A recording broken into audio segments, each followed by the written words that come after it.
देखिए, इस विश्लेषण की शुरुआत हम एक ऐसी घटना से करते हैं जिसने सच में हम सबको हिला के रख दिया था।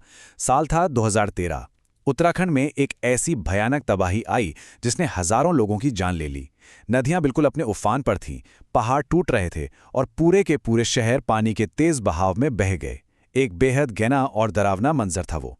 लेकिन इस भारी विनाश के बीच एक जगह बिल्कुल अक्षत, बिल्कुल सुरक्षित खड़ी रही, और वो था केदारनाथ मंदिर। अब जरा सोचिए, जब आसपास सब कुछ मिट्टी में मिल गया, तो आखिर केदारनाथ मंदिर बच कैसे गया?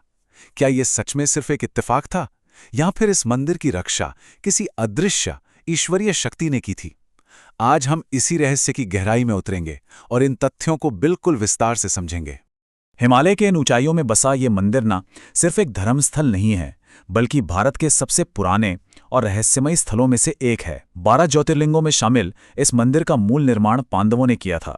फिर 8वीं सदी में आदि शंकराचार्य जी ने इसे दोबारा स्थापित किया। हजारों सालों से यह ढांचा ऐसे ही सीना ताने खड़ा है, और इसने वक्त के कितने ही थपेड़े पूरी मजबूती के साथ झेले हैं। और एक बहुत ही हैरान करने वाली बात है इसकी लोकेशन। जरा इस आंकड़े पर गौर कीजिए, 11,000 फीट। जी हां, केदारनाथ मंदिर समुद्र तल से लगभग 11,000 फीट की ऊंचाई पर स्थित है।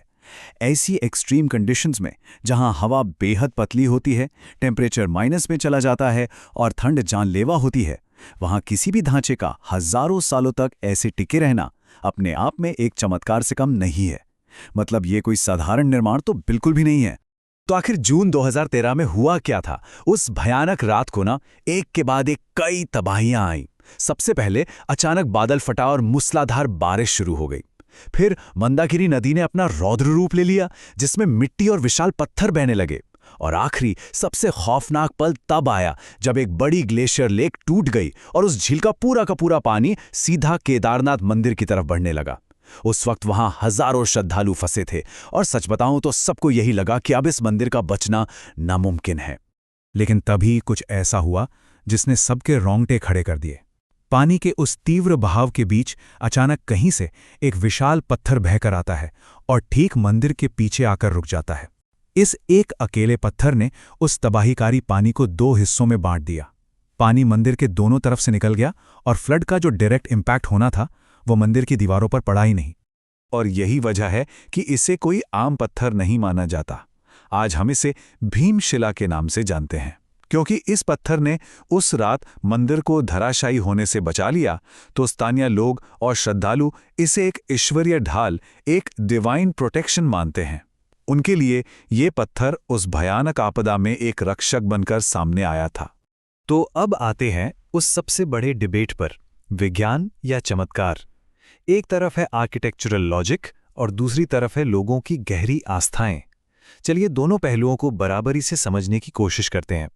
देखिए, अगर हम साइंस की सुने तो उनका मानना है कि मंदिर की कंस्ट्रक्शन इतनी बेहतरीन थी कि वो इस डिजास्टर को सरवाइव कर गया।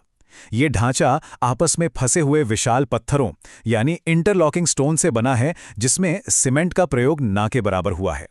इसका डिजाइन पूरी तरह से उस हार्श हिमालयन क्लाइमेट को ध्यान में रखकर ही बनाया गया था। वहीं दूसरी तरफ बिलीवर्स का तर्क है कि भीमशिला का ठीक उस वक्त पर वहां आकर रुकना कोई कोइंसिडेंस नहीं था।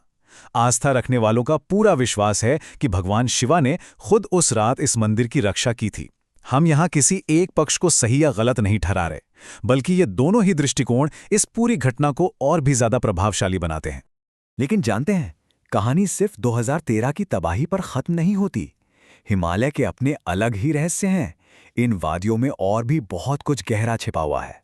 वहां के लोकल किस्से और पुरानी लेजेंड्स बताती हैं कि इन घंघोर पहाड़ियों में आज भी अमर साधु और योगी रहते हैं। उनका पूरा जीवन इस आम दुनिया से दूर सिर्फ आध्यात्म और ध्यान को समर्पित है।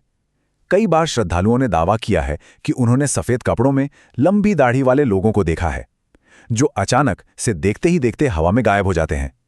सुनकर थोड़ा अजीब लग सकता है, पर यह सब अनुभव इन पहाड़ियों के माहौल को और भी ज्यादा मिस्टीरियस बना देते हैं।